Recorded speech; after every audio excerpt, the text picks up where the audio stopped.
د هیواد په لویدیځ زون کې د افغاني سرې میاشتې ټولنې له لوري له بهرنیو هیوادونو څخه راستنو شوو 15,000 کورنیو ته د خوراکي او غیر خوراکي مرستو د ویش بهیر پیل شو. د سرې میاشتې مسؤلان وایي په دغه مرستندویو بستو کې د خوراکي او غیر خوراکي توکو مرسته شامل ده چې ارزښت یې 1000 افغانۍ کېږي او دا مرستې به په هرات، غور، بادغیس، فراه او نیمروز ولایتونو کې پر کډوالو کورنیو وویشل شي. امروز ما برای 300 خانواده مرحله اول توزیع ان شاء الله آغاز کردیم و قراره که برای 2 روز آینده 3,500 خانواده توزیع بشه که در کل 1000 خانواده تحت پوشش قرار میده.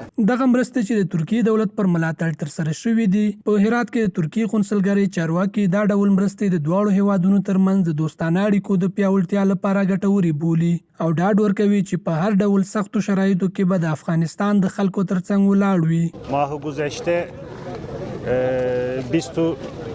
24 قطار نیکی به هرات به روزانک رسید و امروز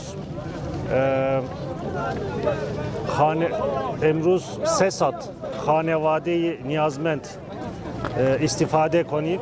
په همدې حال له ګاونډیو هیوادونو څخه راستانه شوي کډوال وایي دا مرستې د لنډمهالو ستونزو د حل لپاره ګټورې دي خو ټینګار کوي چې د دوی د ستونزو د دایمي حل لپاره باید د اوسېدو سرپناه او د کار زمینه ورته برابر شي. تا ببین از دولت توقع داریم از جامعه جهانی از کسانی که در راستای دولت و حکومتداری کار میکنن یک کار فراهم کنن برای جوانا برای کسانی که برگشتن.